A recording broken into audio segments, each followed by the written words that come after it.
So I'm really thrilled. We've got Mr. Steve White with us. Thank you for doing this, Steve. I really appreciate it. Absolute pleasure. Really great to chat to you, Matty. Really good. Thank you very much. I know you're busy, so thanks for giving up your time. So I guess the first place to start is right back at the beginning for you. Yeah, of course. I'm somebody. I've been playing drums now since I was, 9, 10. So it's getting on for 50 years. I'm getting on a bit now.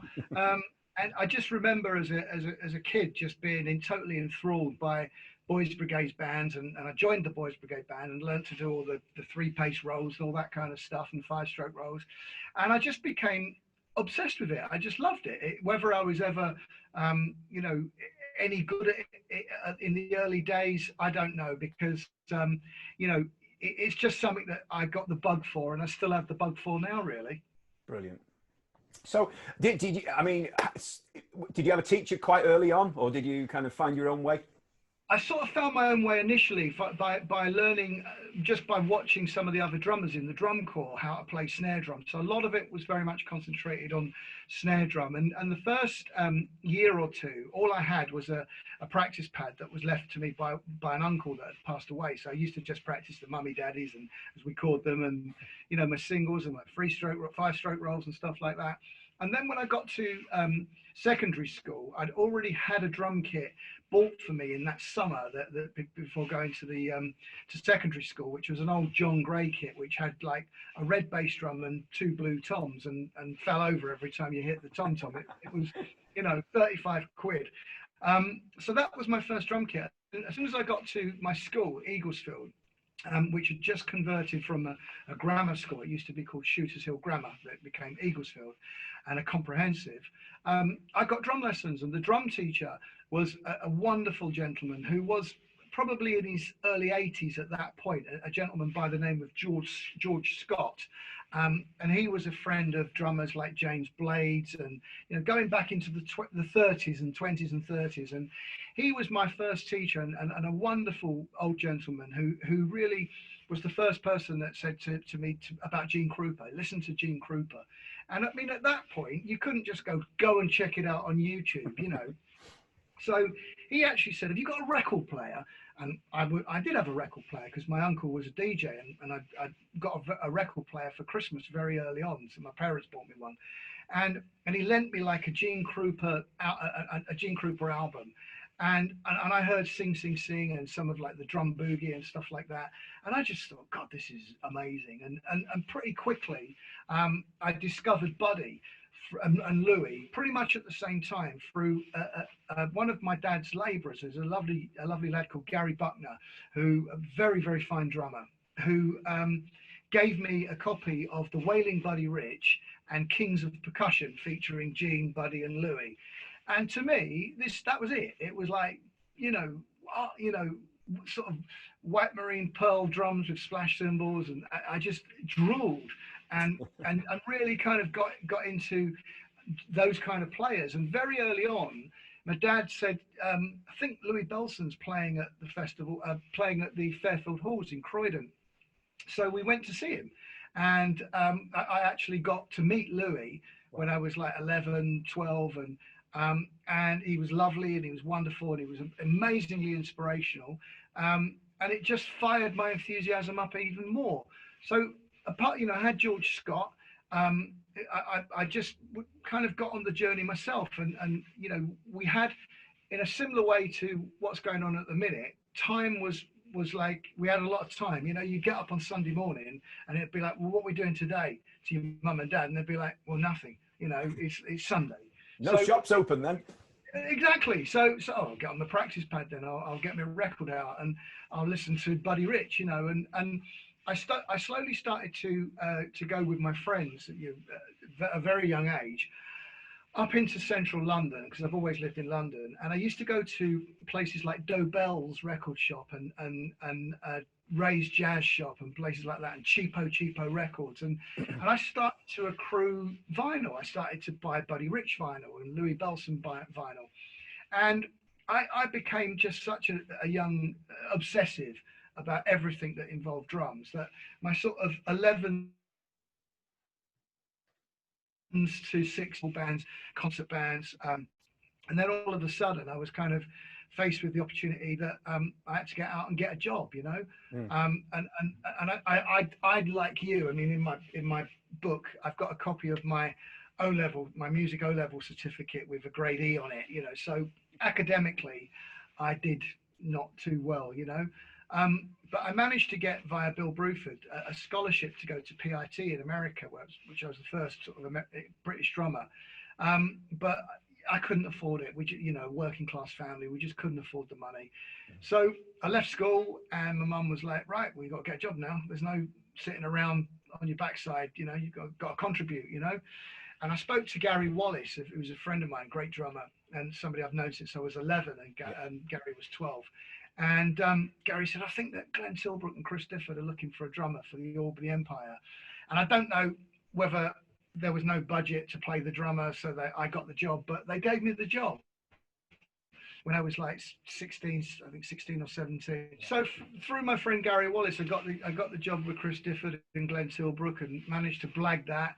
And at that point, I really had been gigging around Southeast London, playing all the dance clubs and Labour clubs and conservative clubs, and I'd really got the idea of what song structure is, and it does kind of make me laugh sometimes when you know, you see young drummers referencing drummers that have zero musicality. You know, I mean, bucket loads of technique without a shadow of a doubt, but you know, paying the bills back then was like being able to play a foxtrot and a waltz, and knowing, you know, I mean, do you know Please Release Me? Yeah, I know Please Release Me.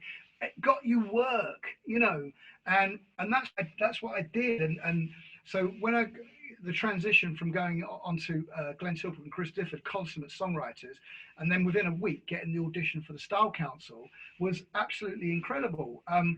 But the thing is with Paul and Mick again, was that when I went in to do the audition, and which, you know, incidentally, they'd already got a drummer.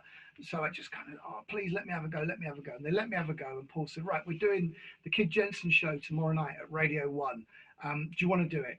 So you're talking about going on to a radio show with no rehearsal that's got 14 million listenership.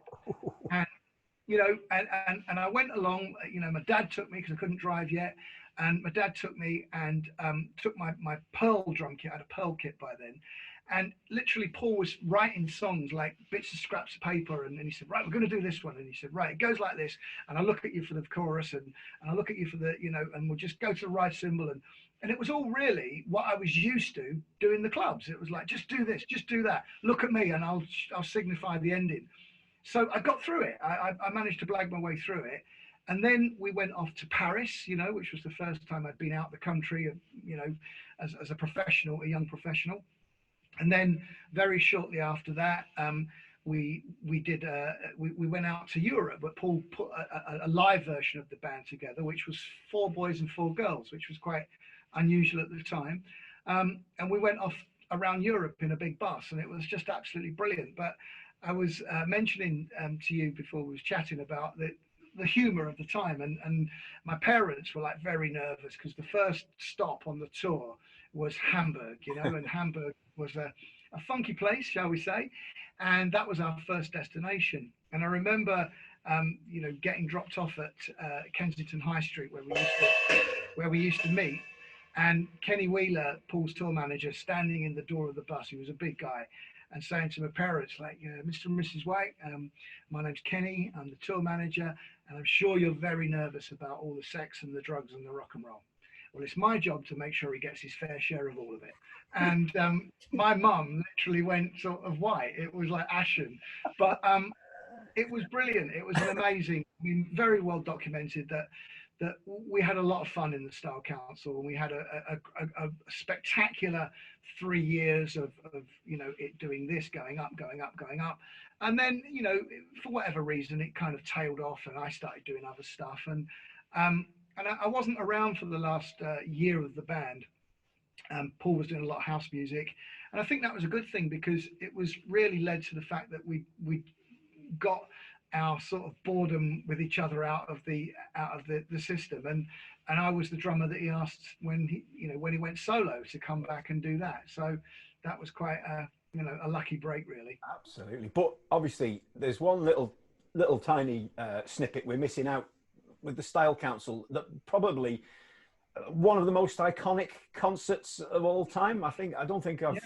you know, I've not undersold it there, have I? I don't think. No. Live Aid was unbelievably huge, and I can talk with confidence about what the world of music was like before Live Aid and what it was like after Live Aid. You know, that just on the cusp of where technology was really beginning to break through. So you could go, you know, live to Philadelphia. You know, you could do that, where those things were a wing and a prayer before then. I don't know if you ever sat up like trying to listen to a boxing match from somewhere or other, but it's really like it finally got together on Live Aid. And I think what happened was that music did go global after that. You know, it was possible to do global broadcasts, and so, you know, for me, we went off to Japan about 2 days later after doing Live Aid, and I remember you had to fly up to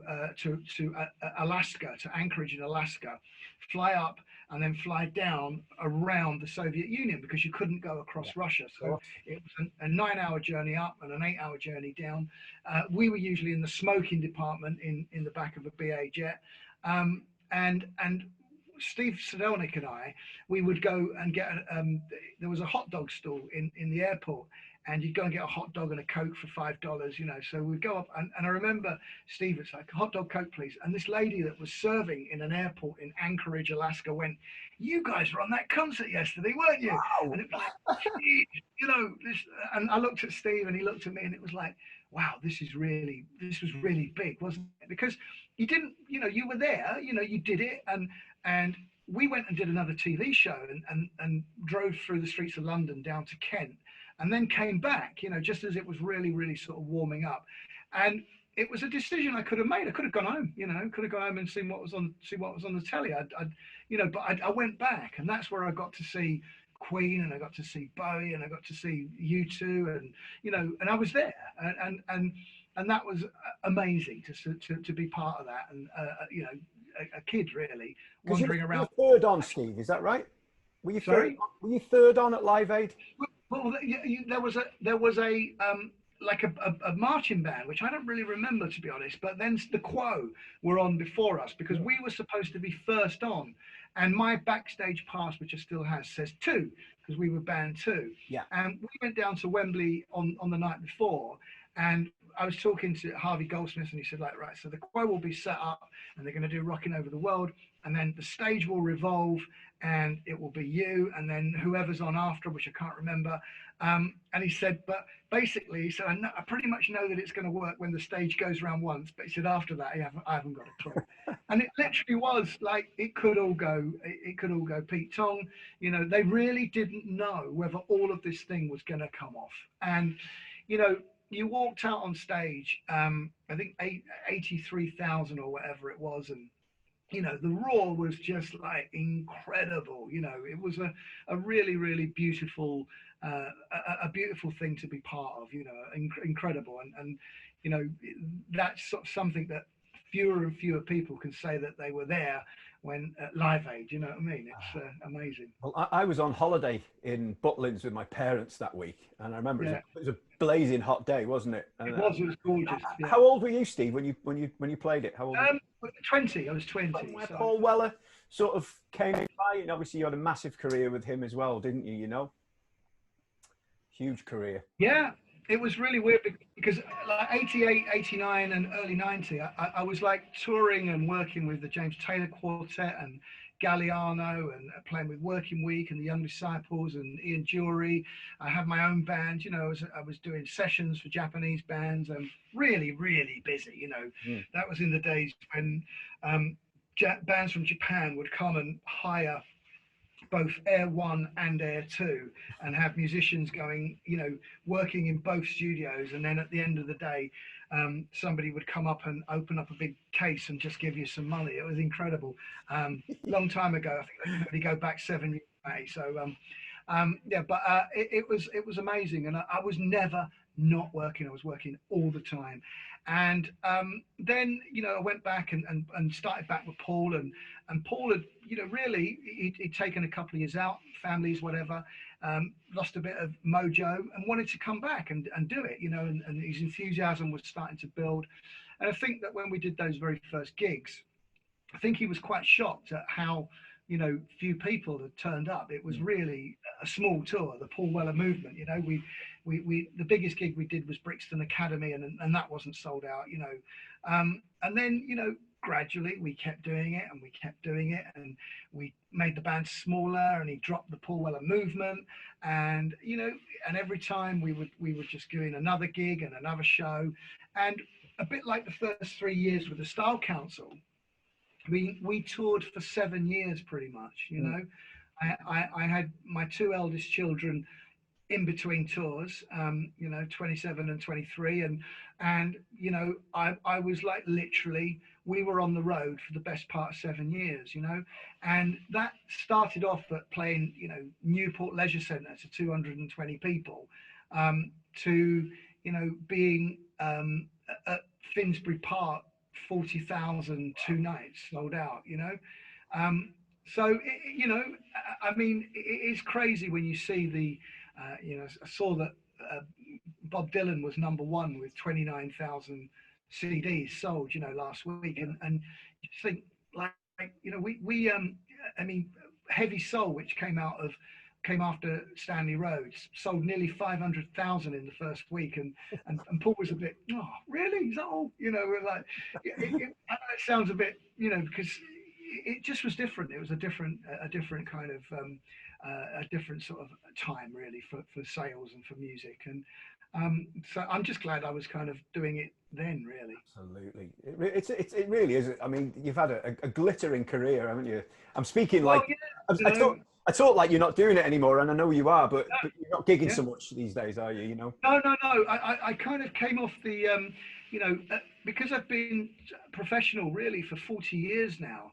I think for me, unless you're in a really, really gigantic band, which some of my good friends are, I think touring's pretty hard now. And I was touring with the Trio Valore, and what was starting to happen was, like, instead of going out the night before from Stansted Airport to Verona to do a gig, you were getting a ticket to get up at 3 o'clock in the morning to be at the airport at 5, and then the hotel wasn't ready, and just as everything became smaller, and I appreciate it, but I just think, well, having been doing that kind of hardcore touring for 25 years, I don't really need to see another airport, and I found that as I got older, wanting to do other stuff, to broaden my sort of outlook, and also my realization, which I think goes on from something that David Bowie intimated at, is that everything's becoming one now. The entertainment business is not just putting a record out, it's not just putting a video out, it's everything. The whole package is, I'm sat in my room with more equipment around me than the Beatles probably had to make their first album. So everything's kind of changed, and what I found with the whole travel thing was, apart from the wonderful experience of playing for 2 hours a day, I wasn't really doing anything else. And now, I've got my studio at home, I've got my studio at Hextable, my smaller lads are at school, I teach at Trinity. I can literally, in conjunction with my wife, we can get the boys off to school, and I'm doing music all day. That's my choice now. Once the dog's had a walk, I can do music all day. And I really had a conscious decision that I wanted to move into education, and I got my position at Trinity, which I take incredibly seriously and love it, and I work for Goldsmiths College as well, which is another really prestigious place to work for. And a lot of these younger drummers, boy, they keep you on your toes. I've got some seriously good players that are saying, oh, I fancy working on a bit of this, and let's do a bit of something, a bit of drum and bass, or a bit of Charlie Wilcoxon or whatever, and they're like roasting it, and it's like, right, I better go back and practice this. And so I'm not disclaiming that I won't ever tour again, but it would have to be the right band, the right situation, because I'm just getting so much done now, you know. And I did the TV series, The Art of Drumming, and then um, with my musical compatriots Chris Haig and Joel White, we put an album out last year, and it was the same story. It's like, it's new music from older guys. No one's interested, you know. It's brutal. It really is. And I had it with the A family. great album as well. A cracking Thank you. album. You know, I mean, and 15 years it would have been different, but it's not. It's what it is, you know. And I accept that and I understand that. So you have to move on. So what we did was we managed to get a little job, putting the incidental music together for a Channel 5 TV series called Cold Call, which my wife was in, but we were the musical consultants for it, and we did the theme tune for it. And suddenly it was like, I really like this. This is really good. So we've kind of gone in that direction. I mean, we've got at the moment about 35 tunes that are written for this TV series that we're going to be filming when we can, and then a bunch of other stuff that we're doing. But I think being in the position that I am now, because I'm not working with a band that has that lineage that goes back, you know, if I was still playing with Paul, you know, you play Paul's new stuff, which is great, but people still expect to hear the old stuff, you know. If you've got nothing but new stuff to offer, then you're going to struggle. It's hard, you know.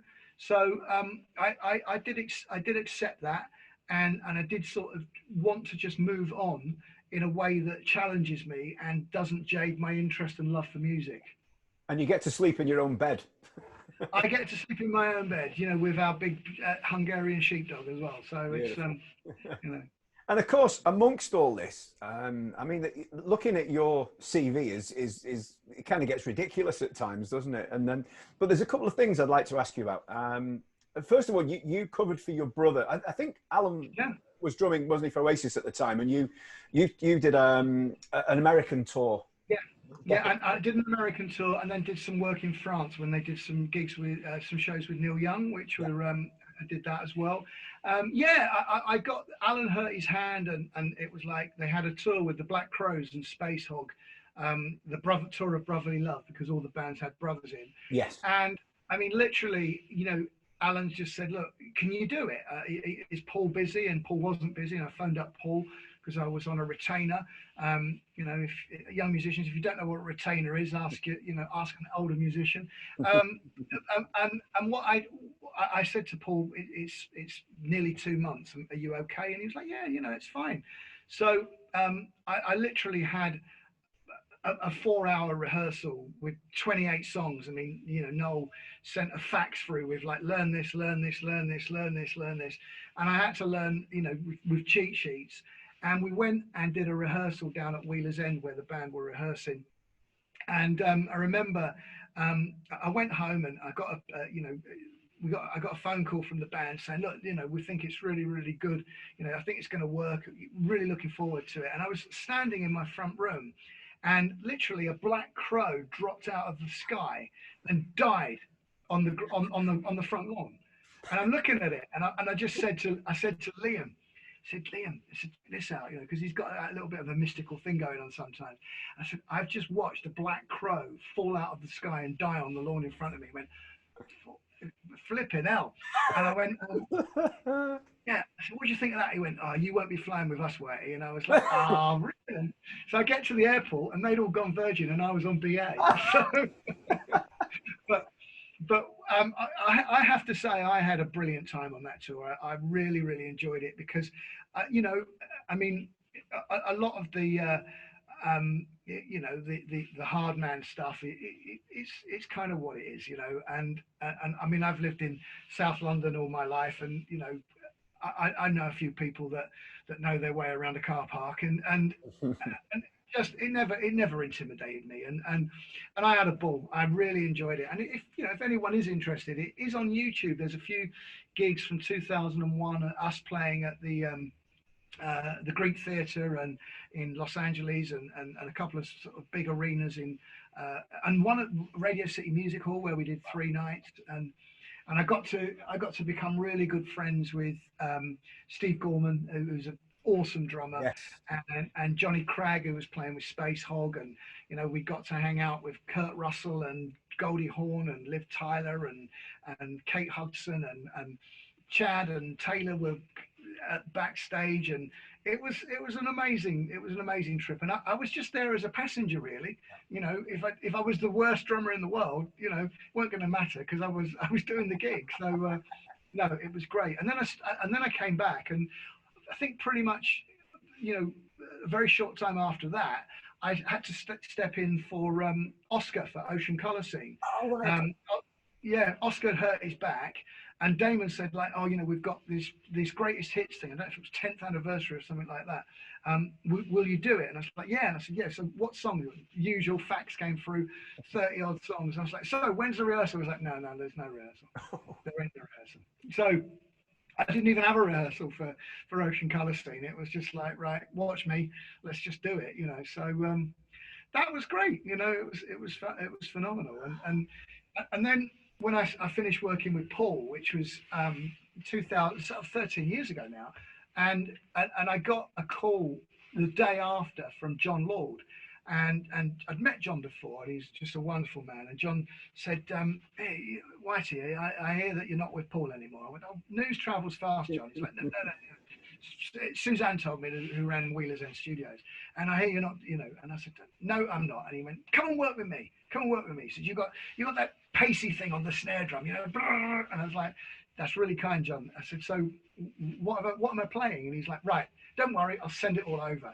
It wasn't a fax, it was like parts, Oh, right. the concerto for orchestra and rock group and orchestra that was conducted by Sir Malcolm Arnold, and that John wrote. I mean, literally going from playing with Paul, last gig I did with Paul was Glastonbury 2007, to the next gig that I did with John Lord was for the Luxembourg royal family with the Luxembourg Philharmonic Orchestra, So it was like, potty. And we went to Brazil, and I got to play with the Sao Paulo Philharmonic out there, and we would.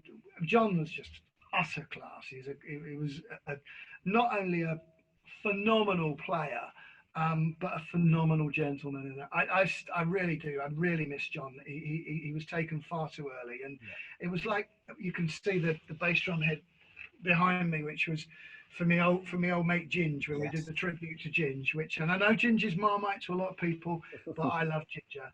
And when I got asked to do this Zildjian drummers achievement thing, and I said, the tunes that I wanted to do, and I did a couple of I didn't do any Cream songs, but I did a couple of like Graham Bond tunes, like Spanish blues. I loved all that early part of Ginger's stuff, and John just said, "Can I come and do it?"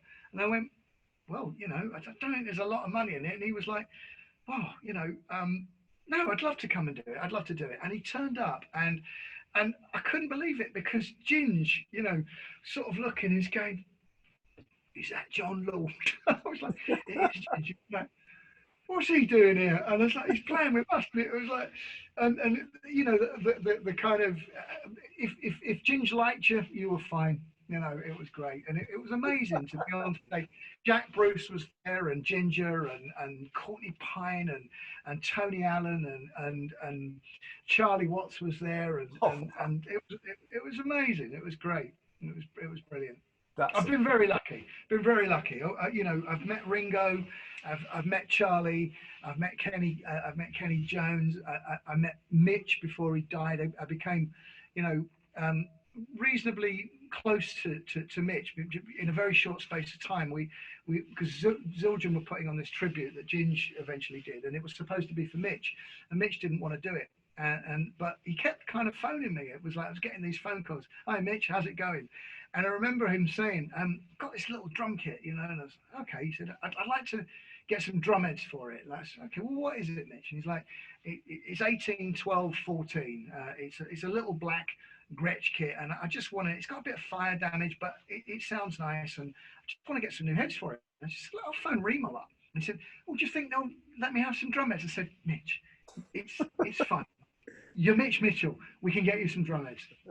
So I got him a bunch of drum heads for this kit, and I remember him giving, oh yeah, thanks Steve, they arrived and I've got the kit out and it sounds lovely. I said, oh, so what is it, a round badge? Is it, a hex badge or whatever? He went, oh no, it's a round badge, and I got it. Tony gave it to me when we were hanging around in New York when he was recording with Miles, and I'm like going, you got given a drum kit from Tony Williams that was, and he was like, yeah, and it was like, Mitch, please tell me you're looking after that.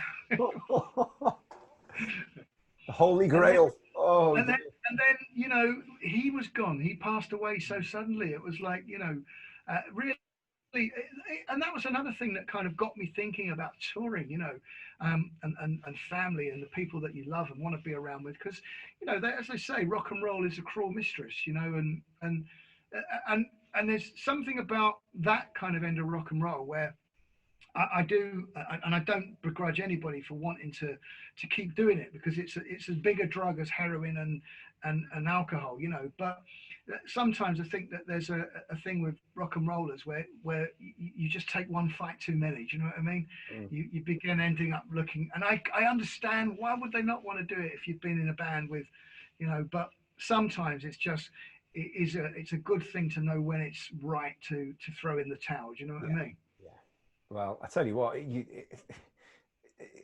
I think you make your own luck though in this world. The thing you do, don't you? You really do. You can say you've been lucky, but you've put the work in. I've always just tried to just abide by the, I think trying to play for the song, Matty, is the biggest lesson that I've learned is that, if you can make a songwriter feel good about what you're doing for them. I did some stuff with John Martin very late in his career, and I played on a couple of songs for him. And I remember him saying to me, "I like the way you play the drums, because when I listen to it back, I can't hear you." And I thought, is that he's having a pop at me or something? And it's like, no, he just liked it because you're a singer, you're a songwriter, and I love singers and songwriters. I love Marvin Gaye, I love Al Green, I love Carole King. I like one of my favorites is Roberta Flack. I like Sinatra, I like Nat King Cole. I like people that can put a song across, and that kind of extends to drummers, because there isn't a better pop drummer than Ringo Starr. There just isn't. He was perfect, the perfect earth, wind, fire and water. That it was just perfect, and same with Led Zeppelin. Drummers that play and contribute and make something better about a song. It's the easiest thing to do. It's the easiest, forget all about your 30-second linear phrases, and which are great, but forget all about that. You listen to Al Jackson playing with Otis Redding and tell me that is not more valid. Yeah, I totally agree. Agree. And there's one more thing I want to ask you about, Steve, if you're all right, if you're okay time wise. Yeah. And I'm not gigging tonight. No, well, I can't remember what they are. Yeah.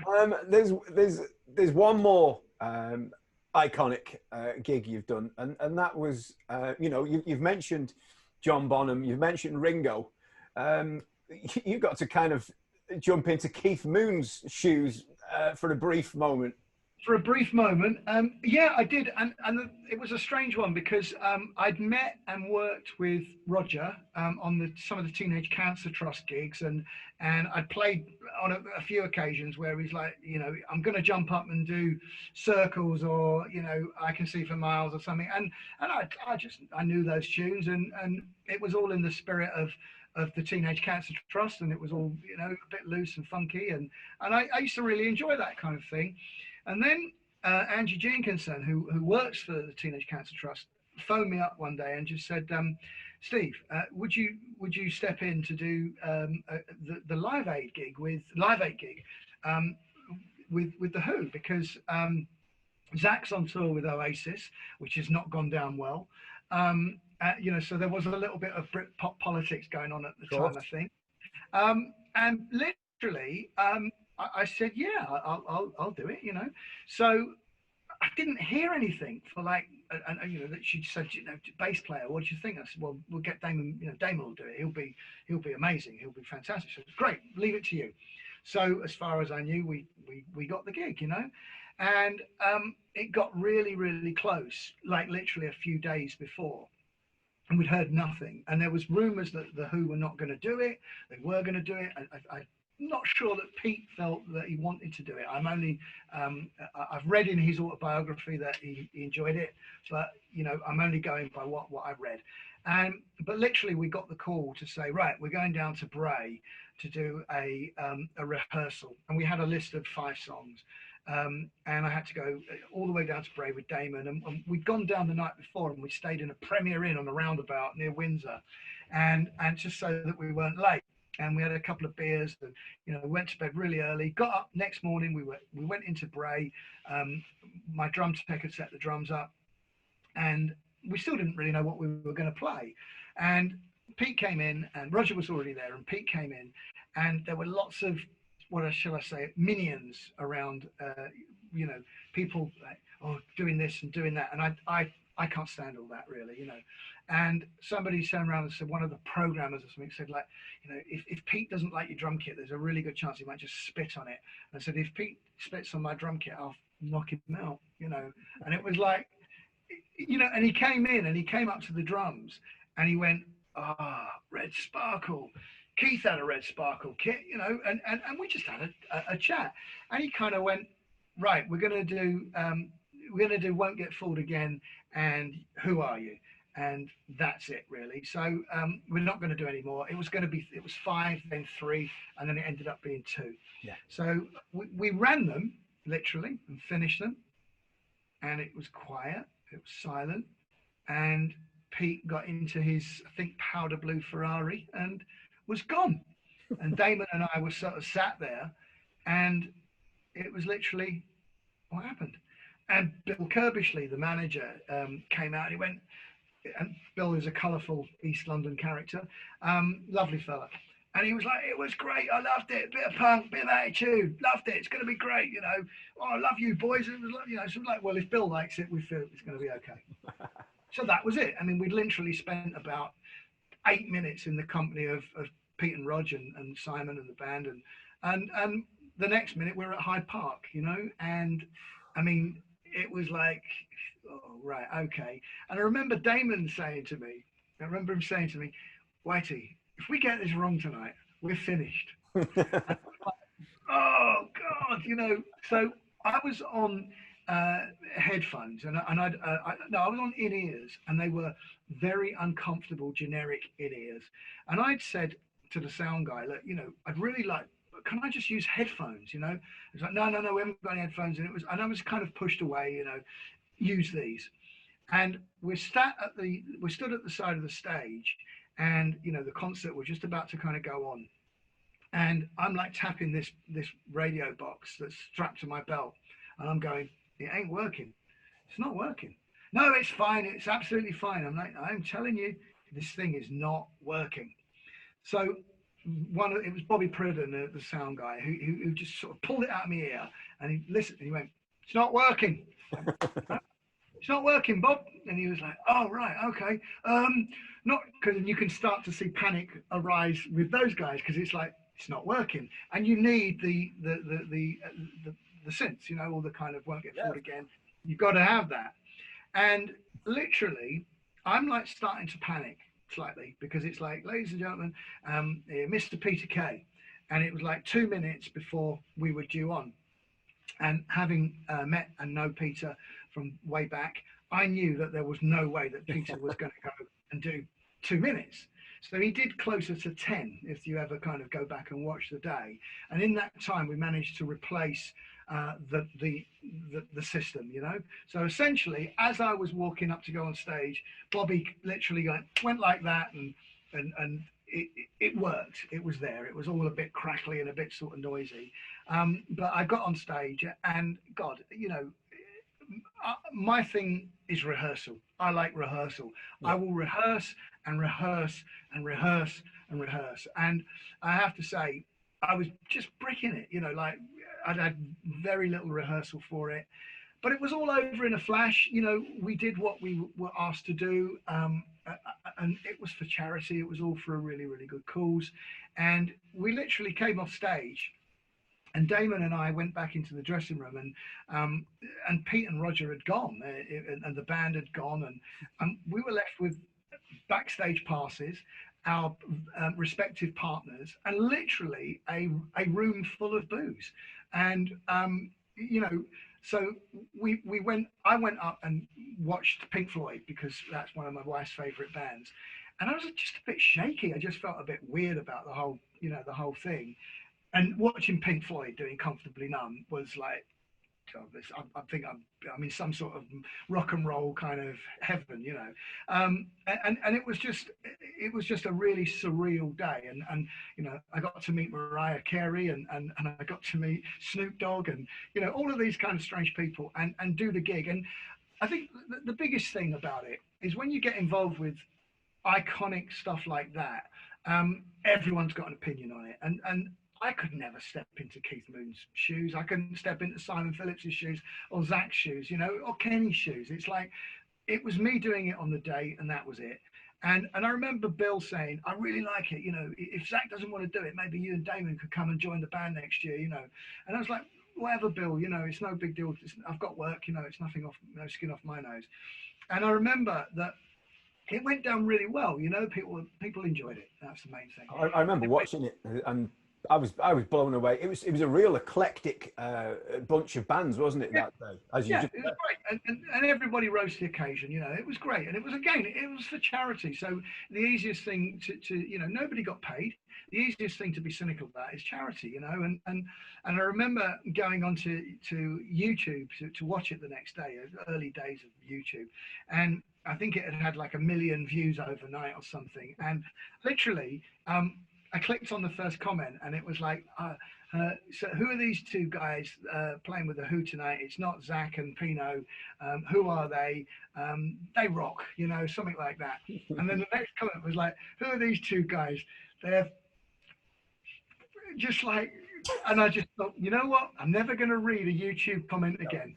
And so I don't bother. It's like, it's like I've got a lovely letter. I can't turn the computer around, but you can see, this is a letter I got from Sir Paul McCartney when he, Dear Steve, congratulations on the success of the Help album. It was good to be involved with the session, and I think a great time was had by all, even though sometimes it felt like 30 years ago.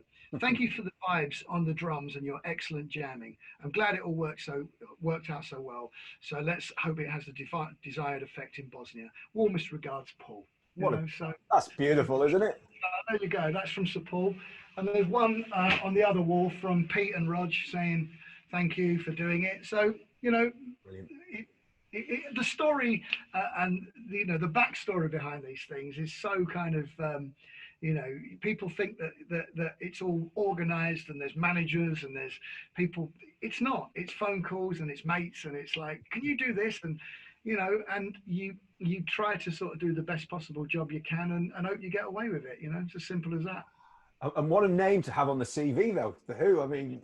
Yeah, I mean, to be honest, Matty, I don't really kind of use.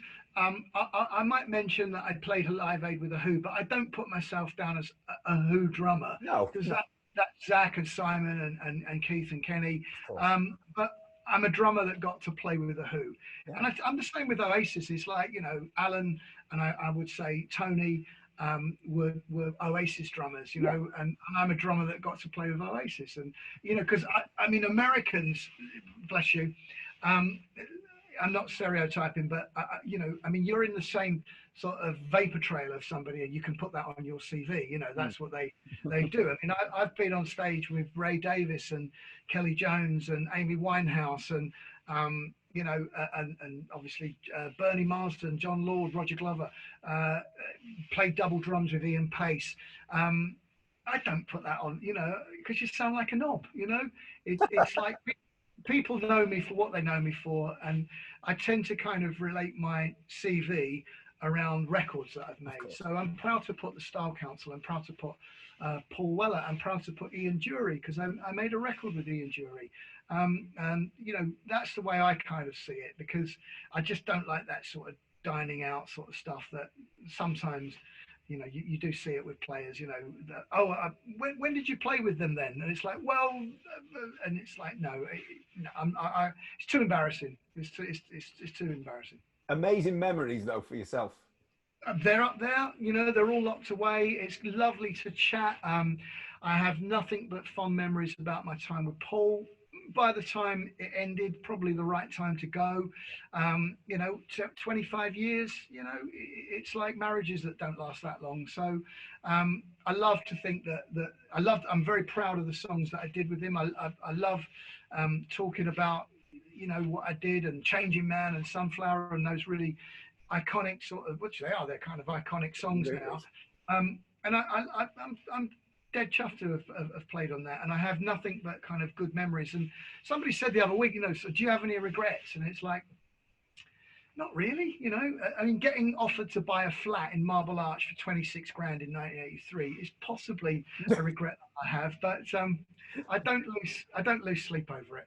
Not a musical one, is it? So you're not, you know. No, it was the flat next door to Solid Bond Studios, and we had a caretaker called Arthur who tipped me off that the landlord was trying to sell the flat at the back because it was a bit damp, and he knew I was looking for a house, so he was looking for somewhere to live. And he was like, it's only one bedroom and one little lounge and a kitchen, but they only want 26 grand for it, you know. So I'm like, 26 grand? Well, where I live, I can probably get a house for that, but that flat is probably worth 8 million. So it's like, Probably best not to think about that. I don't care, you know. It was there, and it was just a silly thing, but musically, you know, I don't have any regrets.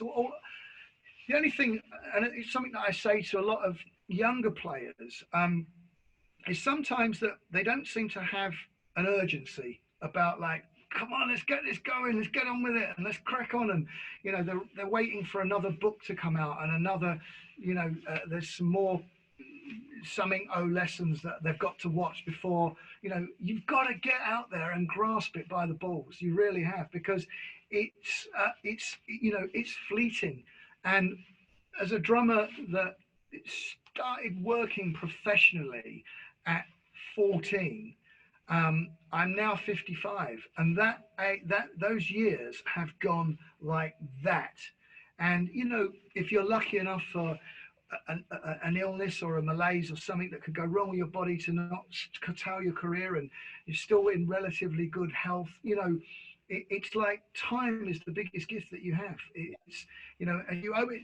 If you're not, you know, I know some people find it hard, but I've never, you know, been afflicted or suffered, you know, with conditions that stop me from drumming. And I thank the universe for that. I think I'm so lucky. And that's the thing, is that, you know, when I kind of meet drummers that you know, like, yeah, well, I'm going to do this and I'm going to do that, and then I'm going to think about turning pro. It's like, you're going to be 25 by then, you know. It's like the Style Council had been and gone. It's like, get on with it, you know. Do it. Don't put off today. You know, don't put it off today. What you know, you've got to do, sort of do it. And that's what I kind of say to anyone. That's what I say to my kids. It's like, don't hang around. It's like you just don't know what's around the corner, both good and bad, you know. Look at how this bloody coronavirus has just gone like that, and just made everybody realize, well, you matter, because you know, you're driving a van full of bread. You know, you're a drummer, you don't matter, you know. It's that brutal, isn't it? It is. You know, it's that brutal at the moment, and it will turn itself around. But, you know, it's just, don't waste time. That's what I say to any of you young drummers that might still be hanging in here watching this. Do not waste time.